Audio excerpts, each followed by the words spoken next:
Good evening, everybody.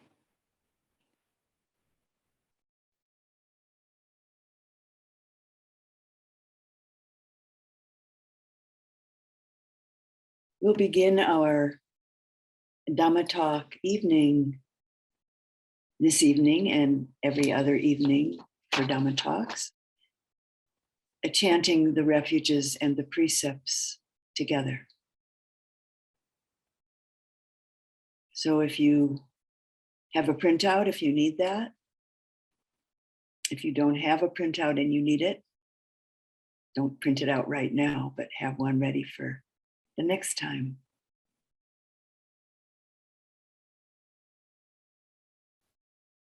And again, everyone needs to stay muted. I'm sorry about that. It's much nicer to chant out loud as a group, but it is chaos sounding on Zoom. So I will chant, you will be able to hear me. And if you chant out loud with yourself, you'll hear yourself and me chanting together.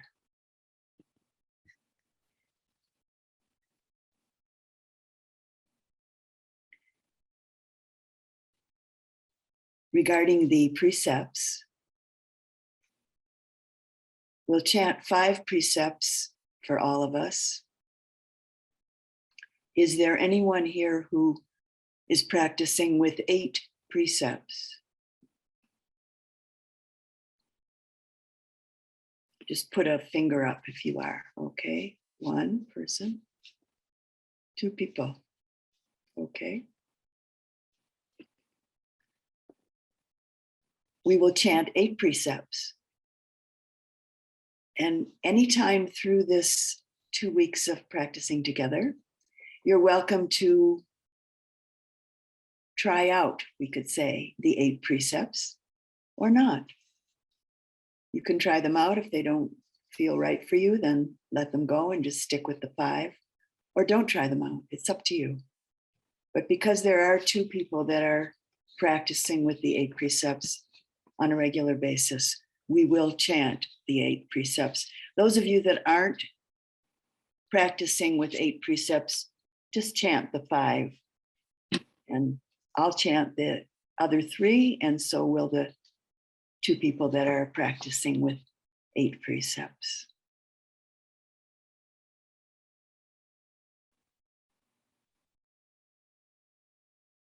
And we're chanting them in Pali.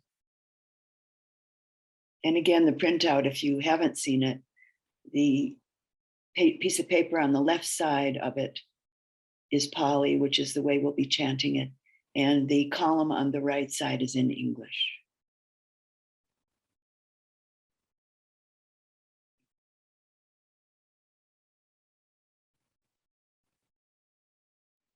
Namo tassa bhagavato arahato samma sambuddhassa. Namo tassa bhagavato arahato samma sambuddhassa. Namo tassa bhagavato arahato samma sambuddhassa. Buddham saranam gacchami, Dhammam saranam gacchami, Sangham saranam gacchami, Dutiyampi Buddham saranam gacchami, Dutiyampi Dhammam saranam gacchami, Dutiyampi Sangham saranam gacchami. Tatiyampi Buddham saranam gacchami. Tatiyampi Dhammam saranam gacchami. Tatiyampi Sangham saranam gacchami. Panatipata veramani sikapadam samadhiyami. Adinadana veramani sikapadam samadhiyami.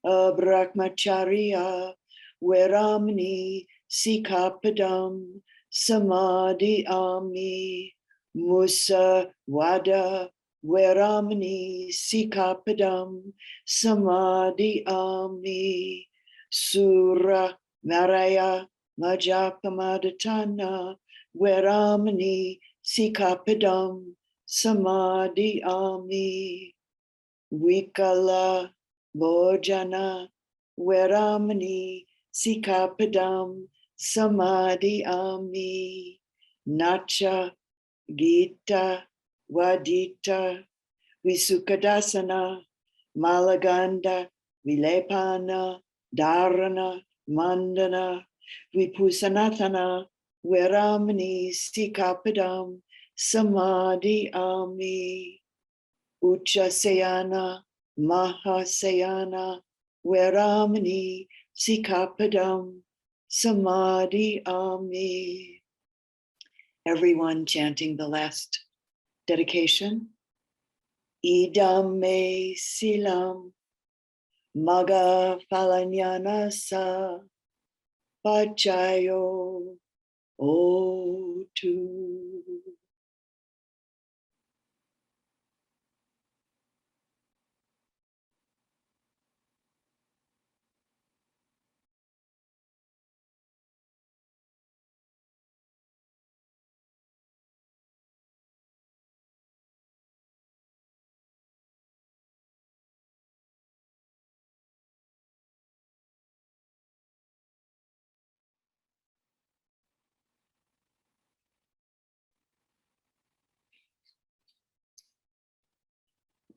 So this evening's Dhamma talk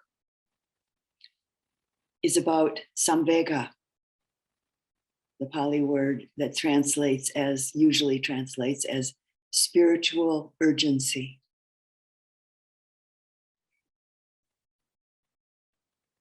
So starting with a couple of questions.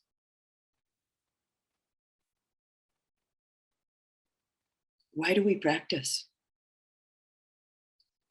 Why do you practice? What brought you to a retreat like this particular one?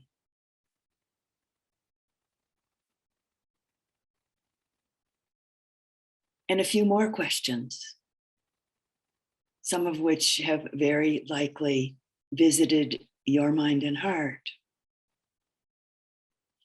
These questions, in fact, that humans have felt and have asked forever and ever, regardless of culture, regardless of history. These murmurings of the heart, we could say. The deep questionings and deep yearnings that have been going on in us as long as there have been human beings. What is life about? What is death, its significance, its meaning? Can I be happy? Can I be at ease in this life? What do I need to be really, truly happy and at ease in this life? Can I, or how can I live gracefully and peacefully in this life with all of the challenges and difficulties in this constantly changing world, in this changing country, with all of the challenges within me and all around me, right here and now in this very life?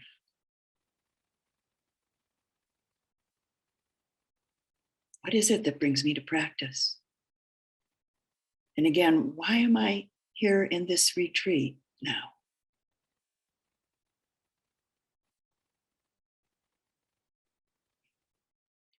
Our practice isn't about getting caught up in or mulling or stewing over these questions, but rather these questions can be taken in as a motivating force, taken in as an inspiration towards connecting to and dropping more and more deeply into our practice. So as I've already mentioned, this talk is about an urgency to practice, an urgency to awaken, the Pali term being Samvega. But actually, this term, Samvega, is somewhat difficult to render into English because it includes quite a number of different mind states. In the classical Buddhist texts, the force or the energy of Samvega is spoken about as one being moved or stirred to a sense of urgency to practice. And then the classical text goes on to say that Samvega is also about one being moved to a sense of urgency within practice itself by what should move one, followed then by the systematic effort of one so moved. So again, Samvega is the urgency to practice and an urgency to awaken. And I feel it's quite important at this point to note that spiritual urgency is an energy that's not at all fraught with any tense or frantic or obsessive quality. But rather it's a quality of heart, a quality of mind that very often comes out of some degree of understanding the natural laws of the way of things, some degree of understanding how it is. So let's just take a look at this for a few moments. For some of you, Samvega may have been sensed or maybe first felt as the endlessness of the round and round and round in daily life. Others of you may have felt a certain urgency through some degree of perception of change, the perception of anicca, impermanence, in sensing, seeing, and knowing mental and physical phenomena continuously arising and disappearing in its gross and maybe also in some of its subtler forms. And the attendant unsatisfactoriness of things because of this. And also the death of someone close to us in our life can very certainly move the heart towards the urgency to practice, towards this urgency to awaken. For some of us, the urgency may be experienced through feeling the enormity and maybe the subtleties of the physical and mental hardships and challenges in life right now during this COVID era. The suffering in life from this particular perspective. Or we may be connecting to the hardships of life via the big general picture, and maybe also in a planetary sense related to our global warming crisis. And the ignorance and greed that's driving so much of the governing here in the US and other places around the world, around the planet. Or Samvega may be experienced specifically through the various permutations of hardships and challenges in your life, your very life.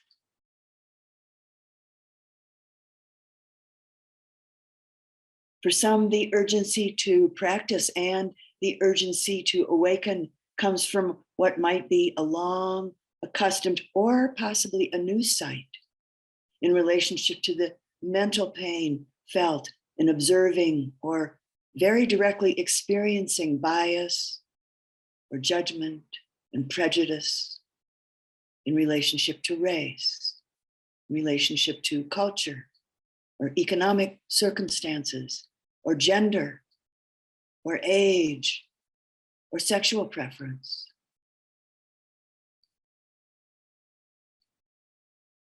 Along with any of these experiences and the accompanying mental pain, You may also have experienced a vague, or maybe not such a vague sense that it really doesn't have to be this way, that there's another way.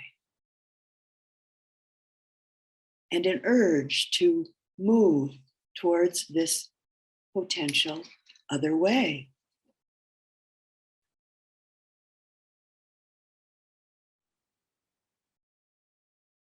When Samvega first stirs us, it may certainly be an emotional state that's somewhat difficult or disturbing until it finds a clear and healthy direction to connect to.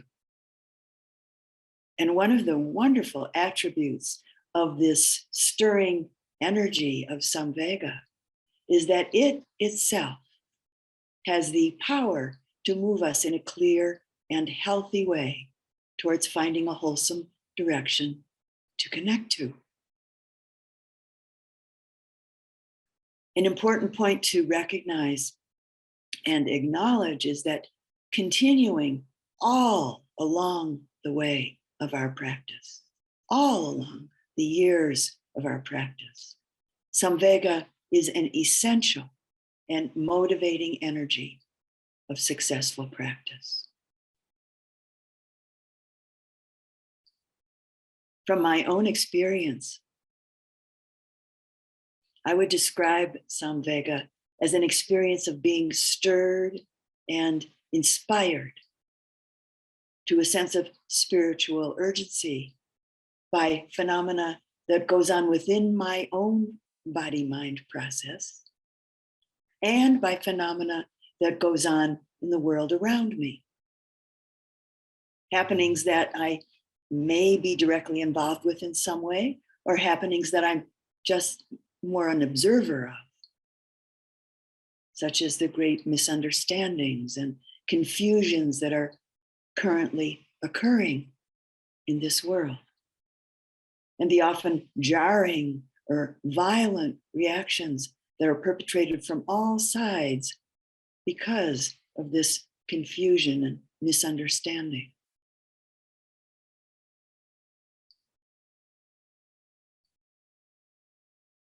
Samvega is the movement of the heart. It's an inner response, both within our formal meditation practice and as well as outside of our formal practice times. And for me, it's the movement of my heart. It's a response to let go deeper into my practice. It's really this flavor of Samvega that stirs and moves me again and again and again towards letting go, towards relinquishing the painful contraction, however strong or however subtle, of clinging to anything.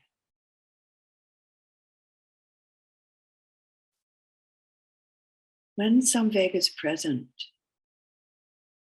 it may sometimes be experienced as an ardency, an inspired heart-mind, a passion for spiritual practice, something that I'm sure, absolutely sure, that at least some of you, if not all of you, have felt at times. And at least in part, maybe what brought you here to this very retreat.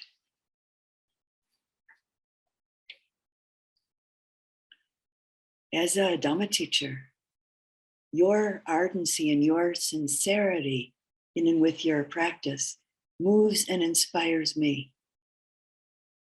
And I think it's quite safe to say that this is true for all of the people that I've had the great honor to teach with. This is really one of the wonderful aspects for all of us here right now. Yogis, Dhamma students, and teachers. It's one of the wonderful aspects of living in an online practice community such as this, even if it's just for a short while. we move and we inspire each other to deeper and deeper levels of practice.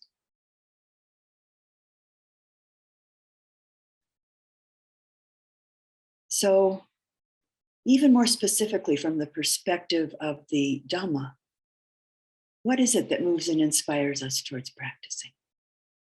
What along the way of our practice keeps urging us, moving us towards sustaining and towards deepening our practice? There's a beautiful account of how Prince Siddhartha Gautama came face to face with what are called the four heavenly messengers while being driven in his chariot through the royal city. After all of his youthful years of isolation in a kind of make-believe world. This account of his seeing old age, sickness, death, and a person dedicated to understanding the truth, a person dedicated to awakening. And maybe this story is more than just symbolic or metaphorical, considering the very real, not just possibility, the very real actuality that these four messengers, these four very common events of life, old age, sickness, death, and though not so common in our time and culture, the many and quite obvious truth seekers that were so much a part of the time and the culture that Siddhartha grew up in. Considering the possibility that the great and very ripe mind of young Siddhartha on those morning chariot rides saw and experienced these very common aspects of life much more deeply than had ever occurred with him before. To such a degree that he was urgently moved to leave the riches and the ease and the comfort of his existence to search for the true nature of life.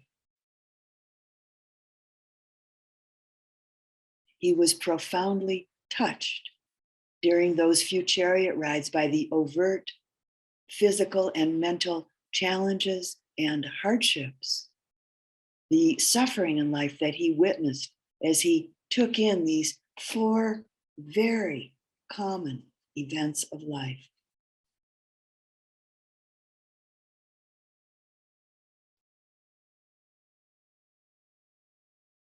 Siddhartha's story tells us that this young man was inspired and moved to be liberated, inspired and urgently stirred towards awakening from the ache of delusion in relationship to the complacent lull and the familiar habits of his life. And really, isn't it the same case with us? That most of the time, with the many times that we've seen these same messengers in our own life, both outwardly and inwardly, much of the time we've reacted. Maybe reacted by ignoring them, or by distracting ourselves in myriad ways by where and how we spend our time. For instance, how we react by what we do to the various aspects of our aging bodies. Or maybe we've reacted to these messengers by pretending or believing that something else is happening. Until somehow, at least one of these messengers touches us so deeply that we respond. We respond rather than react. And we respond, in fact, in a similar way as did Siddhartha, by being moved and inspired to seek a path of truth and wisdom. We're somehow stirred at some point to walk a different path than by constantly feeling overrun with sadness or anguish or fear, by being contracted with emotional experiences of attachment or anger or confusion in relationship to the natural occurrences of life. I mean, truly, aren't our closest surroundings full of stirring things? Stirring in the sense of Samvega.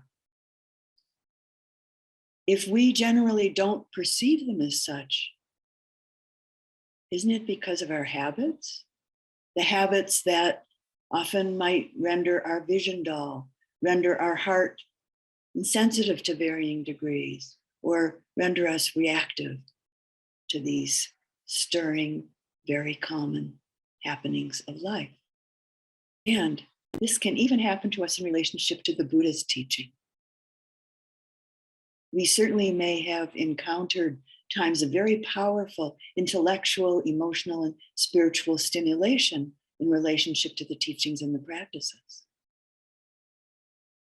But at times, even this impetus can lose its freshness and its impelling force, as maybe some of you have experienced.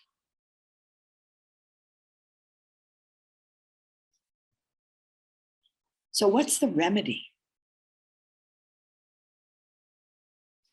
What is the remedy?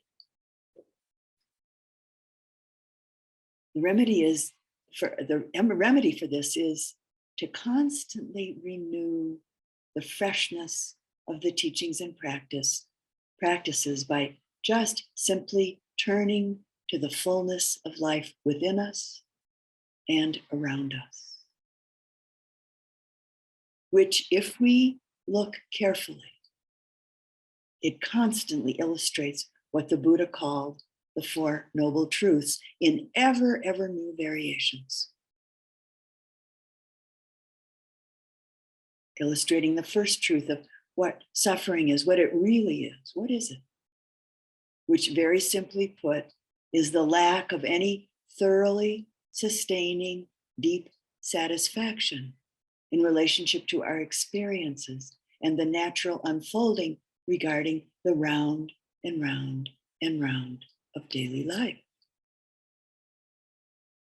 And if we continue to look carefully and sensitively into the fullness of life within us and surrounding us, we'll begin to sense and see the cause, or we could say the origin of this unsatisfactoriness, this what is often called suffering, which is the second of the Four Noble Truths, which, again, very simply put, is essentially a clinging relationship to what cannot be clung to.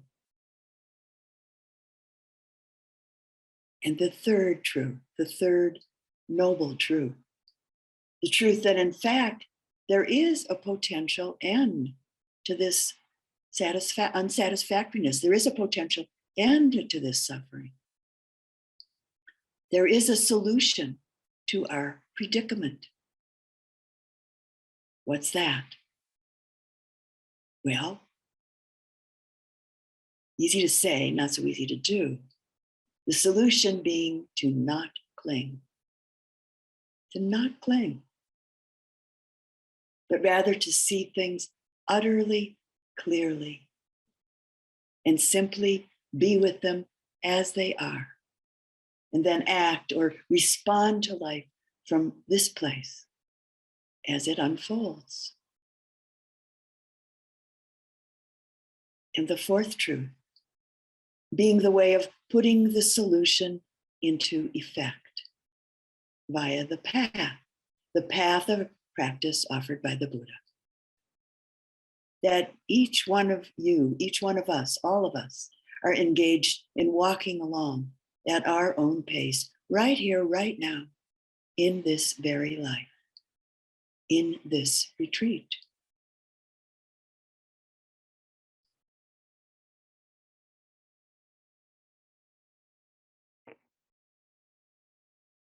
As some of you have experienced, and sometimes maybe quite unexpectedly, a degree of understanding of one of these or more than one of these truths can show up. For instance, with what might be a very fresh seeing of our habitual reactions of fear and anger and grief, or yearning or clinging, or the self-identification that's embedded in each of these habitual reactive patterns. Or insight, wisdom might arise unexpectedly in relationship to a long accustomed or maybe a new sight of some manifestation of poverty or prejudice, or a weeping child, or in relationship to the distress of someone you regularly have some degree of contact with, or maybe in relationship to an unaccustomed connection with the physical or mental illness of a loved one, or one's own illness, or one's own bodily discomfort, or myriad other flavors of our human experience. With any of these experiences having the power to startle us, meaning the power to promote a reflective response and to stir up a sense of urgency in our resolve to sincerely and deeply practice this path that leads to the cessation of suffering.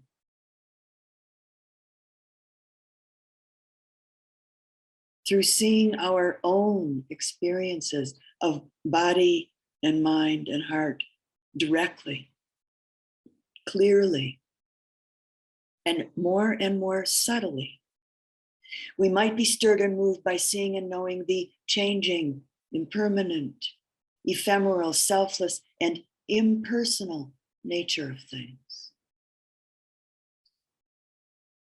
Something that is, of course, very available for each of us all the time.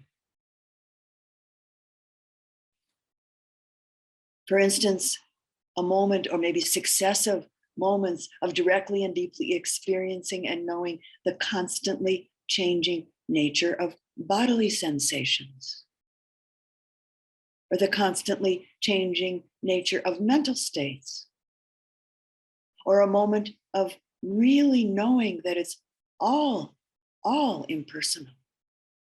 It's all anatta, the Pali word for not self, all impersonal. Mental and physical phenomena just absolutely naturally arising, changing, and passing according to myriad interconnected conditions.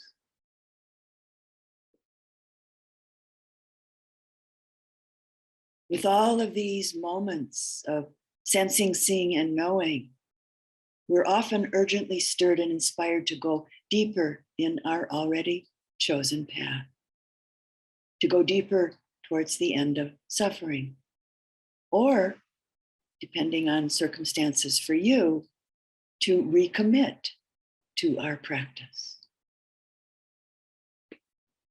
Samvega asks us, we could say, to step out of our everyday, ordinary, conditioned habits, to step out of our conditioned inertia.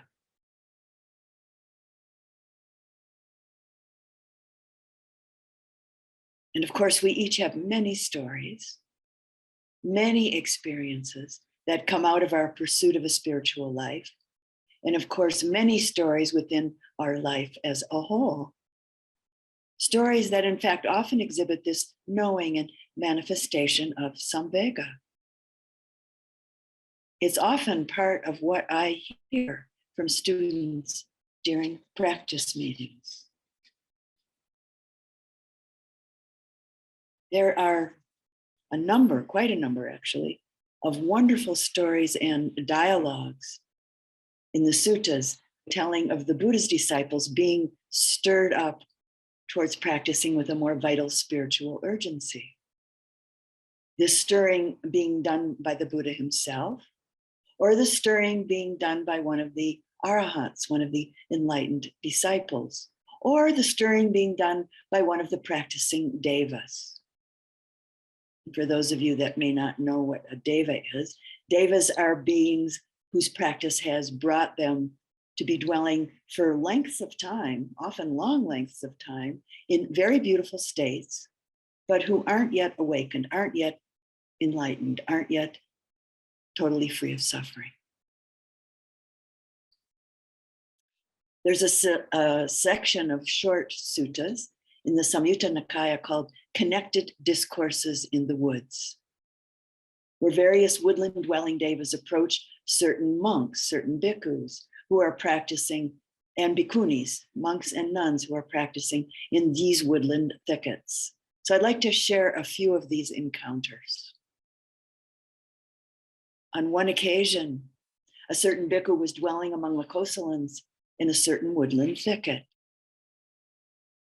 And on this particular occasion, the bhikkhu who had gone to his spot in the forest, the monk who had gone to his spot in the forest for his day of practice, was there. But all the while, he kept thinking thoughts of strong desire connected with the household life. Then the deva, who inhabited that woodland thicket, having compassion for that bhikkhu, and desiring his good, desiring to stir up a sense of urgency in him, approached him and addressed him in verse. And this is the bhikkhu speaking, or the deva speaking to the bhikkhu. Desiring seclusion, you entered the woods, yet your mind gushes outwardly. Remove, man, the desire for people, then you'll be happy, devoid of lust. And in this case, lust not necessarily meaning just sexual lust, but lust for things, lust for food, lust for various objects, lust for various experiences. And then the deva goes on. You must abandon discontent. Be mindful. Let us remind you of the way of the good. Hard to cross indeed is the dusty abyss. Don't let sensual dust drag you down. Just as a bird littered with soil with a shake flicks off the sticky dust, so a yogi, a bhikkhu, strenuous and mindful, with a shake, flicks off the sticky dust. Then that bhikkhu, stirred up by that deva, acquired a sense of urgency. The next dialogue I'd like to share takes place shortly after the Buddha's death, shortly after his parinibbana.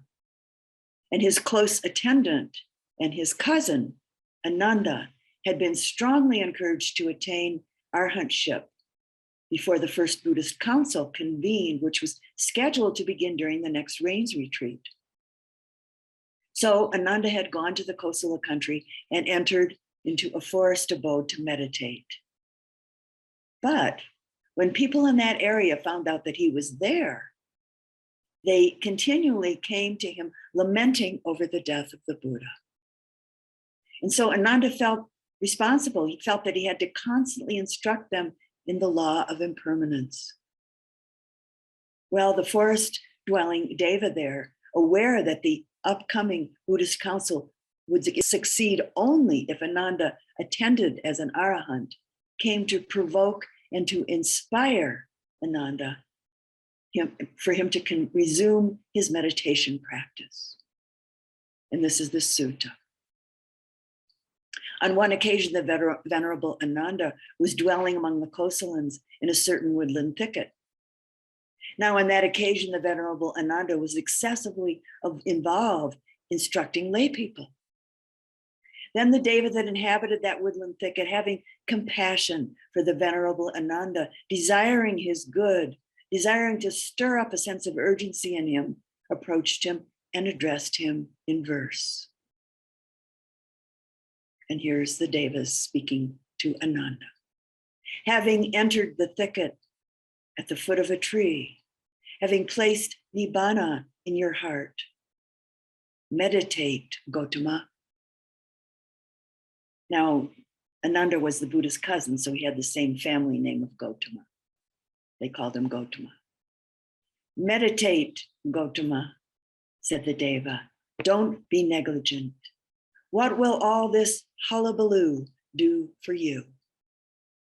Then the Venerable Ananda, stirred up by that Deva, acquired a sense of urgency.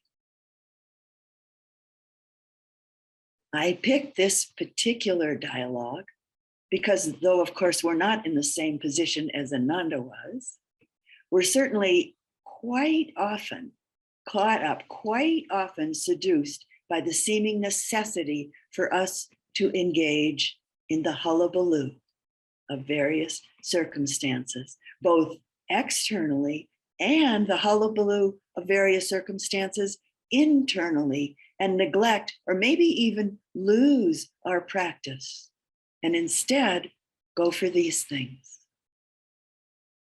To me, this little verse quite beautifully and quite clearly points out the importance of keeping our priorities straight and clear. Not to neglect what needs to be attended to, but to know when we're seduced unnecessarily and maybe even inappropriately into the hullabaloo. It's a good word, hullabaloo. So one other verse. On one occasion, a certain nun, a certain bhikkhuni, was dwelling at Vesali in a certain woodland thicket. Now, on that occasion, an all-night party was being held in Vesali. Then that bhikkhuni, lamenting as she heard the clamor of instruments and gongs and music coming from Vesali, recited this verse. We dwell in the forest all alone, like a log rejected in the woods. On such a splendid night as this, who is there worse off than us? Then the Deva that inhabited that woodland thicket, having compassion for that bhikkhuni, desiring her good and desiring her and addressed her in verse. And this is the Deva speaking to the bhikkhuni. As you dwell in the forest all alone, like a log rejected in the woods, many are those who yearn for your state. A forest dweller subsiding on alms food with few wishes, content. Many are those who envy you, as hell beings envy those in heaven realms. Then the bhikkhuni, stirred up by that Deva, acquired a sense of urgency.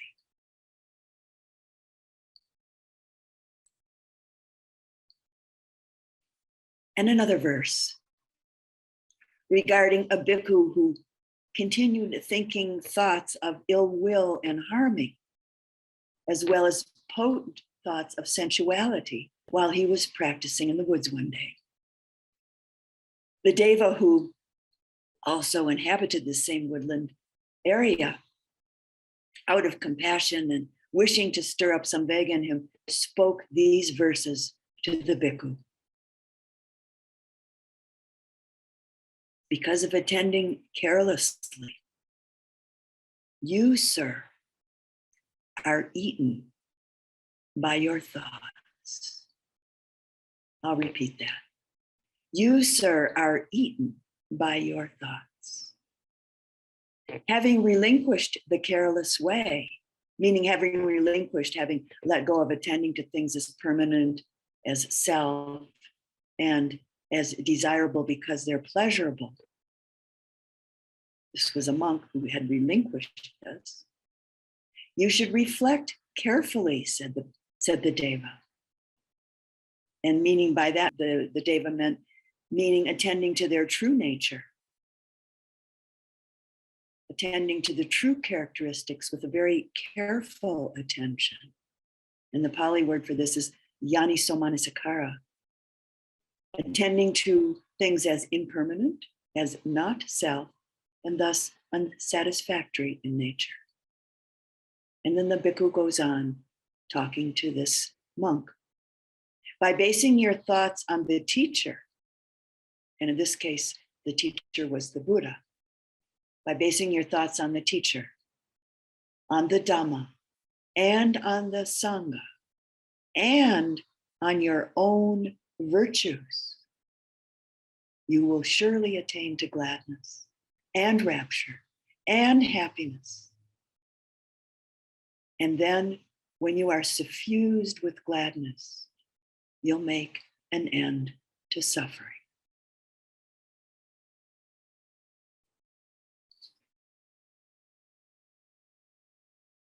And that bhikkhu, stirred up by that deva, acquired a sense of urgency. And now the very last verse that I'd like to share with you is about a bhikkhu who, after returning from his alms rounds and then eating his meal in the woodland thicket where he practiced every day, he would go down to a nearby pond and sniff a red lotus. When the deva who lived in that same thicket saw this, she thought,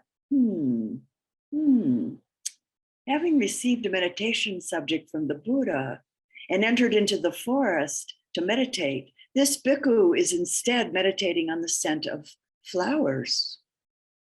If his craving for scent increases, it will destroy his welfare. Let me draw near and reproach him. So, out of compassion and wishing to stir up a sense of urgency for the monk to practice with more diligence, the deva addressed the bhikkhu as follows. And the title of this little sutta is called The Thief of Scent. And the deva speaking. When you sniff this lotus flower, an item that has not been given, this is one factor of theft. You, dear sir, are a thief of scent. And the bhikkhu responds, I do not take, I do not damage. I sniff the lotus from afar. So for what reason do you say that I am a thief of scent?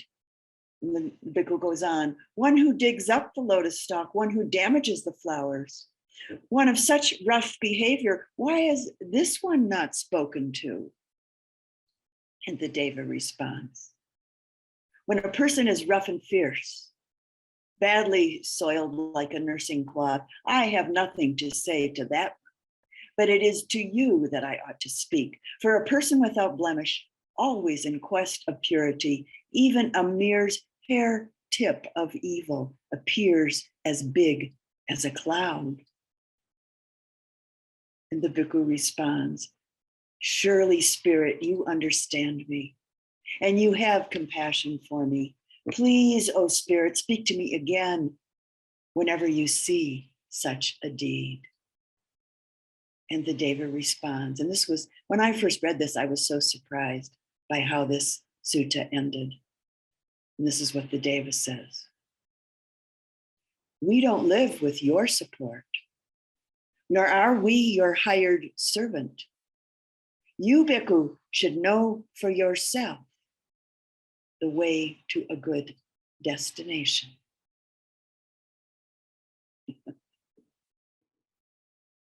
Then that bhikkhu, stirred up by that deva, acquired a sense of urgency.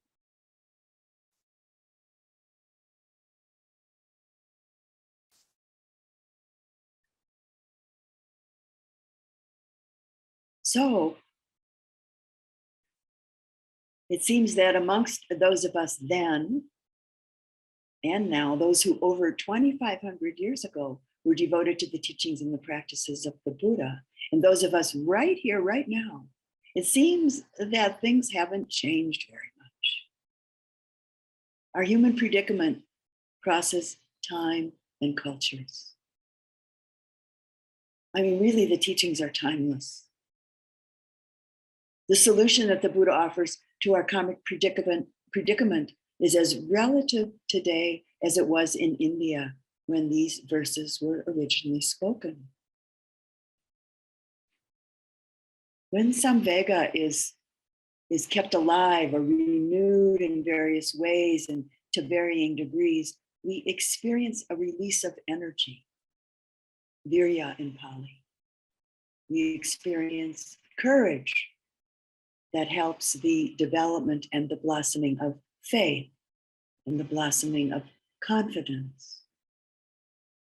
Each of these qualities of heart and mind, energy, courage, faith, and confidence are essential in helping us to break through for what some of you might be some degree of a sense of timidity or some degree of hesitation, or maybe some fear or doubt, or maybe some degree of complacency. The Buddha, countless times and in countless ways, exhorted his followers to arouse Samvega. And in speaking to a group of disciples in one sutta, he says, rouse yourselves, sit up. What good is there in sleeping? This meaning the sleep of ignorance, the sleep of delusion. What good is there in sleeping? For those afflicted by disease, meaning the dis-ease of suffering, the dis-ease of constant dissatisfaction. For those afflicted by dis-ease, struck by the arrow of craving, what sleep is there? Rouse yourselves, says the Buddha. Sit up. Resolutely train yourself to attain peace. And he goes on. Go beyond this clinging to the pleasures of the six sense doors to which humans and most devas are attached and which they seek. Don't waste your opportunity. When the opportunity has passed, they sorrow when consigned to the realms of suffering, of confusion and anguish. And he goes on to say to all of us, then and now, negligence is a taint. So is the greater negligence growing from it. By earnestness and understanding, withdraw the arrow.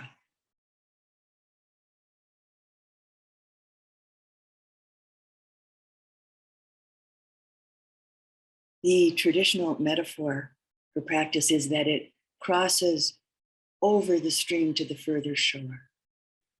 The Buddhist attitude towards life is, we could say, about keeping one foot out of the mainstream and on the ground of a sense of spiritual urgency, the ground of Samvega. The Buddha was so confident in the solution he found to the predicament of this unsatisfactory round, the cycle of birth, aging, and death, which is actually occurring moment by moment by moment in our life, breath by breath, that not only does he ask us to not close our eyes to this reality, but to also engage in a moment-to-moment observation of the cycle and to be completely honest with ourselves in the process. The Buddha's confidence was so clear and so strong that he called the reality of suffering the first noble truth, from which from this perspective we could say is actually a gift. It's actually a gift that confirms our most sensitive and direct experience of things.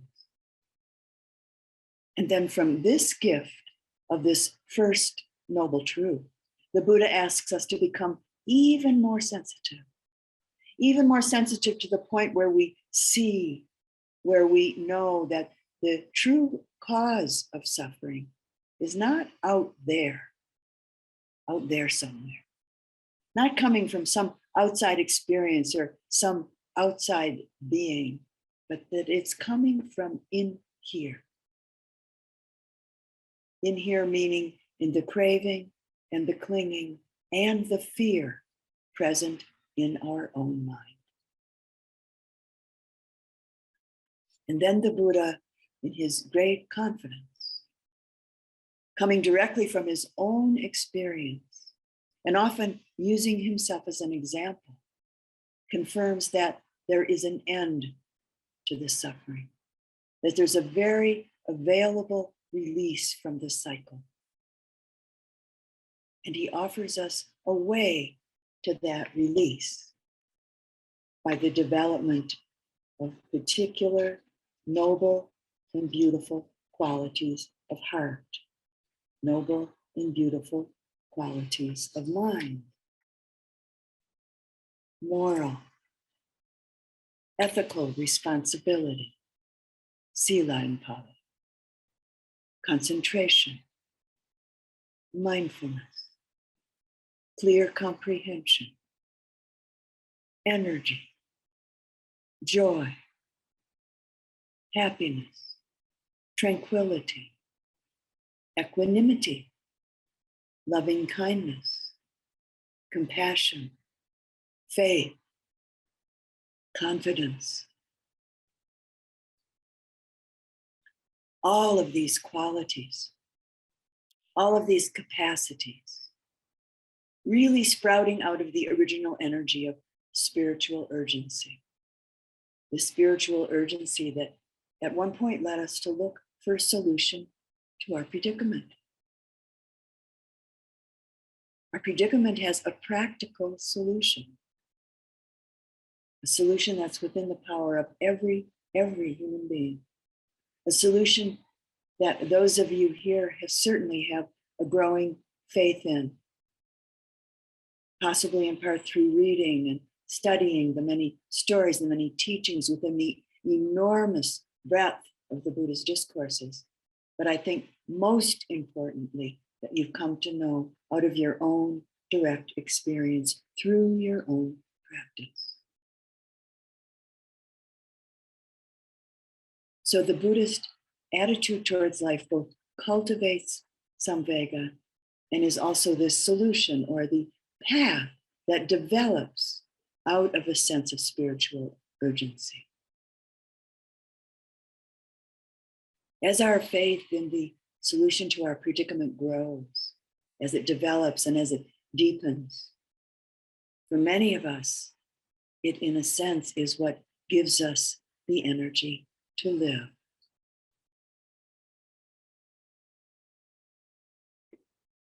And the last story I'd like to share with you this evening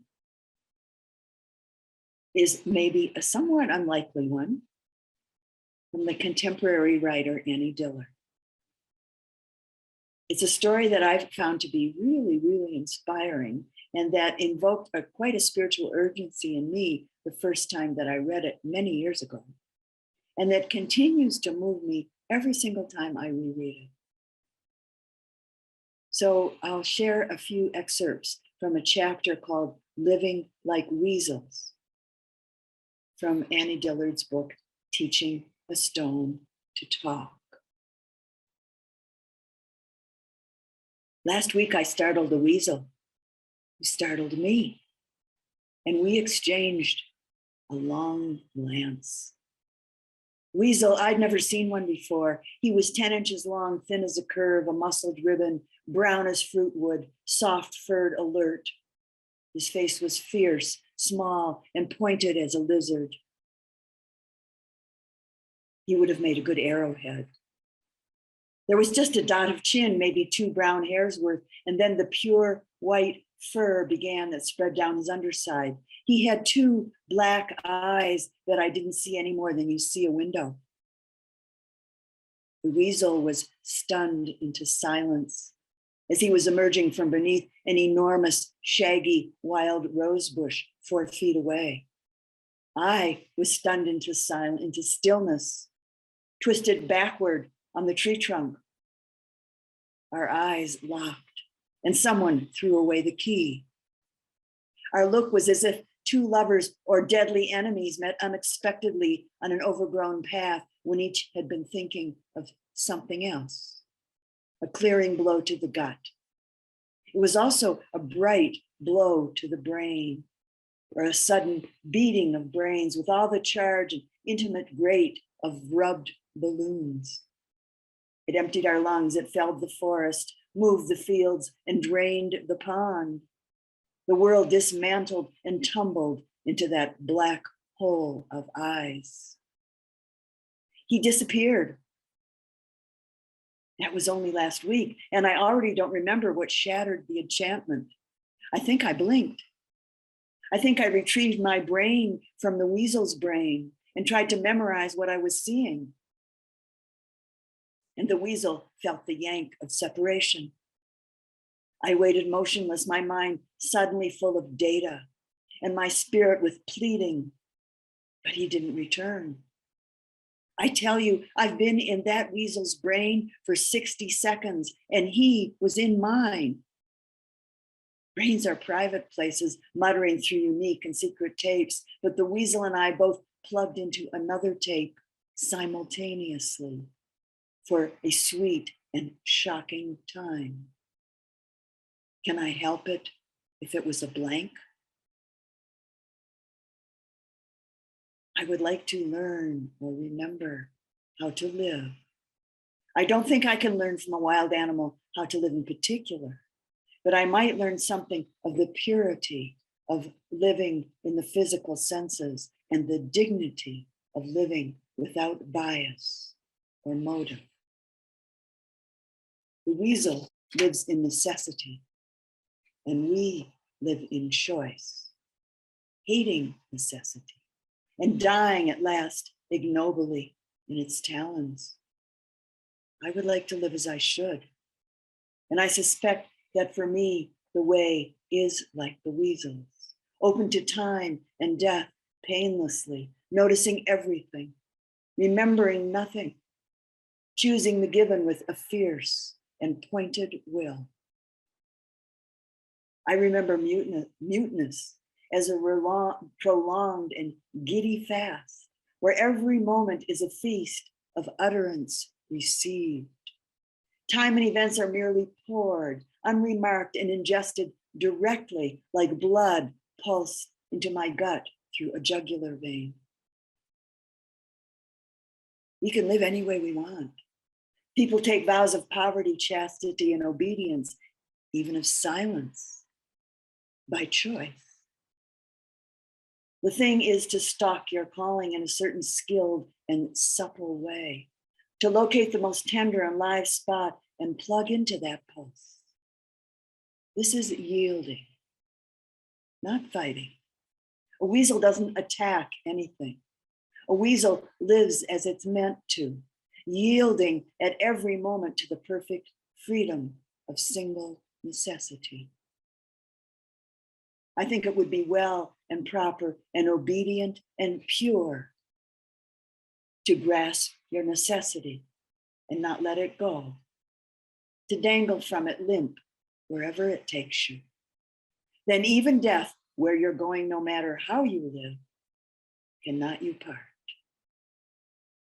Seize it, let it seize you up aloft, even till your eyes burn out and drop. Let your musky flesh fall off in shreds, and let your very bones unhinge and scatter over fields and woods, lightly, thoughtless, from any height at all, from as high as eagles. I would like to learn or remember how to live. I would like to live as I should, and I suspect that for me, the way is like the weasel's, open to time and death painlessly, noticing everything, remembering nothing, choosing the given with a fierce and pointed will.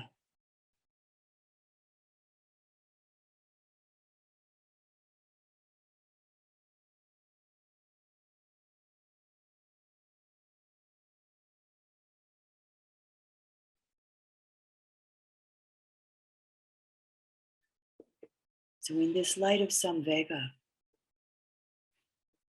it feels appropriate to share some of the Buddha's last words just before his death. Words offered to his monastic and his lay disciples to instill a sense of Samvega in them, to exhort them to keep going on the path. This particular quote comes from a somewhat expanded version of these words that comes from a Tibetan translation of the Parinibbana Sutta that I have found to be quite inspiring. And these are the Buddha's words. O bhikkhus, bhikkhunis, do not grieve. Even if I were to live in the world for as long as a kalpa, our coming together would have to end. You should know that all things in the world are impermanent, are of a nature to decay. Coming together inevitably means parting. Do not be troubled, for this is the nature of life. Diligently practicing right effort, you must seek liberation immediately. Within the light of wisdom, destroy the darkness of ignorance. Nothing is secure. Everything in this life is precarious. Always, wholeheartedly, seek the way of liberation. All things in the world, whether animate or inanimate, are characterized by disappearance and instability. Stop now. Do not speak. Time is passing. I'm about to cross over. This is my final teaching, said the Buddha.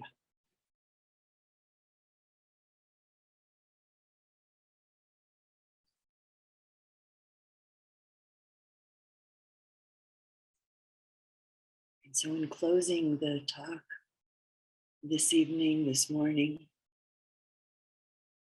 we come back around to our opening question.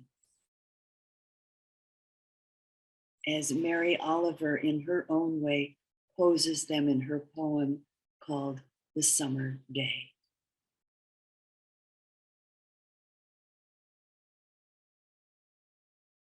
Who made the world?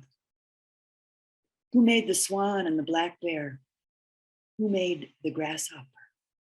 This grasshopper, I mean, the one who has flung herself out of the grass, the one who is eating sugar out of my hand, who is moving her jaws back and forth instead of up and down, who is gazing around with her enormous and complicated eyes.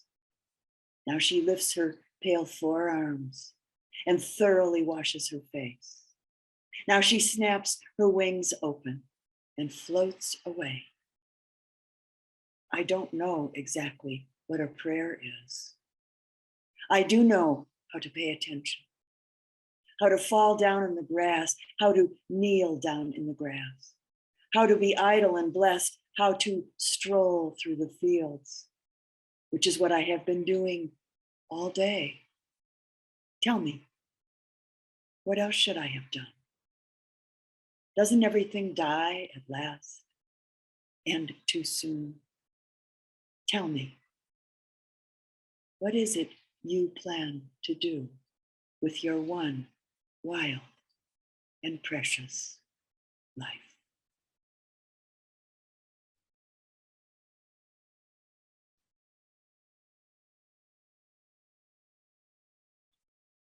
Let's sit together silently for just a couple of moments.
And thank you for listening to the Dhamma.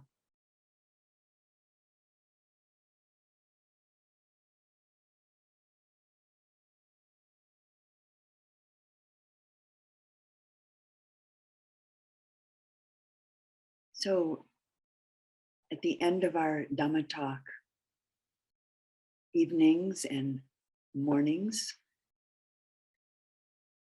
we'll chant the sharing of blessings. Again, something you can download if you haven't yet, so that for the next Dhamma talk you have it available. And some of you know this. It's in English. It is a translation out of the Pali done by the some years ago, done by the monks and the nuns at the Amaravati Monastery in England.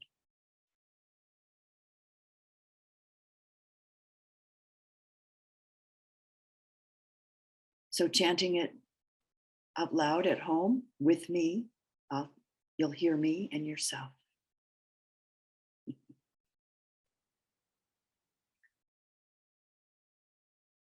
Through the goodness that arises from my practice, may my spiritual teachers and guides of great virtue, my mother, my father, and my relatives, the sun and the moon, and all virtuous leaders of the world, may the highest gods and evil forces, celestial beings, guardian spirits of the earth, and the Lord of death, may those who are friendly, indifferent, or hostile, may all beings receive the blessings of my life. May they soon attain the threefold bliss and realize the deathless. Through the goodness that arises from my practice and through this act of sharing, may all desires and attachments quickly cease, and all harmful states of mind, until I realize Nibbana in every kind of birth. May I have an upright mind with mindfulness and wisdom, austerity and vigor. May the forces of delusion not take hold, nor weaken my resolve. The Buddha is my excellent refuge. Unsurpassed is the protection of the Dhamma. The solitary Buddha is my noble Lord. The Sangha is my supreme support. Through the supreme power of all these, may darkness and delusion be dispelled.